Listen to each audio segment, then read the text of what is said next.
Tomorrow, the Trump administration will start forcing 40 airports to reduce their traffic, likely leading to thousands of flights cut across the country. It's a part of the plan that the transportation secretary says will help reduce pressure on air traffic controllers who are still working without a paycheck due to the government shutdown. Gradually, the FAA says these airports will have to cut their traffic by as much as 10%. And those include 4 of the largest airports right here in Texas. Today, we are joined by Katy Nastro with Going.com to talk more about how this could impact people's travel. And Katy, welcome back to our show. Thanks for taking time for us today. Always happy to talk travel, especially when there are so many unknowns and travelers are feeling a little bit cautious right now. Yeah, so let's dive into that. So we want to note that Austin's airport is not among those 40 places that will have to cut their flight capacity, at least not yet. But how is this still going to impact travelers all over the country? Yeah, look, this has wide-reaching effects just beyond that core 40 of airports listed, and that list might grow. So we don't want travelers thinking that they're sort of in the clear just because an airport like Austin is not on the list yet. However, the airports that are on the list, they handle U.S. operations for just about roughly 70% of domestic flights.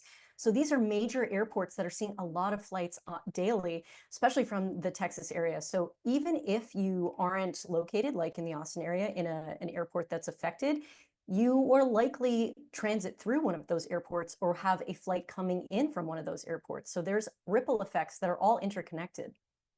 I'm thinking about the amount of times we have had to connect in Houston or Dallas when traveling, nearly every time. All the time, yeah. Yeah, very frequent. Okay, so we know that these large, busy airports that are on the list are being asked to reduce traffic ultimately by 10%. So help us understand the math of that. What will that look like for, say, DFW or an airport in Houston?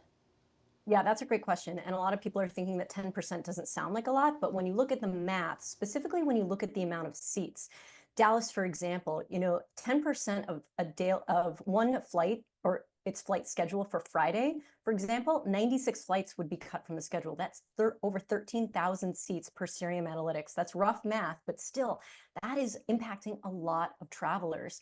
And so we want people, again, to just be aware that while it's unlikely you would feel the impact if you have a long haul trip, transcontinental, you're going from Texas to, say, New York. However, if you're looking at regional flying in the next few days, that's really where you're likely to see a cancellation. As we mentioned, we are just a day away from this plan taking effect. But Katy, are you seeing already more cancellations and delays? I'm thinking of all the other issues that have led through the government shutdown with staffing shortages and the flight control towers as well as TSA. So what are you seeing out there? What's interesting is that for most of October, we actually saw delays just above average, cancellations basically average, if not below. However, late last week, the combination of the government shutdown impacts, along with bad weather across the country in select areas, that actually was a recipe for major travel chaos. And now compounding it's not as sporadic. It's more sort of happening in succession of one issue and another and another and another. So it's becoming more chronic. And so, even with the reductions that are announced, we're still likely to see delays. We're still likely to see TSA long waits at TSA. We've experienced that at Houston over the matter of a couple of days. So I don't want travelers thinking that this is going to be a Band-Aid for travel woes. This actually could be another scratch in the system. We know that Thanksgiving's just around the corner and others are looking ahead to the holidays in December. So what advice do you have for people who maybe already have a flight booked and they're worried about what could happen with that? Well, we will say that if you have immediate travel, most of the major carriers, so United, Delta, American, are all offering waivers to be able to make changes to either cancel your flight if it hasn't already been canceled, and then get that refund, or make changes to a future date with no additional cost, which is great if you bought a basic economy ticket, most restrictive. People are looking forward to the holidays and are thinking, oh gosh, is this going to impact that travel? We're cautiously optimistic that it won't, but however, we want people to start thinking of alternate plans, thinking about buying a backup flight on a different airline just in case. Big tip that we love to talk about it going.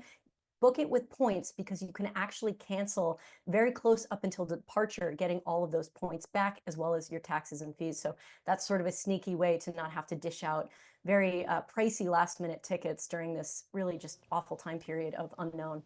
Yeah, I'd love to leave people at least with that bit of advice to move forward with. But Katy Nastro with Going.com, thanks as always for being here. We appreciate it. Yeah, happy travels, safe travels, everyone. Thanks again. You too.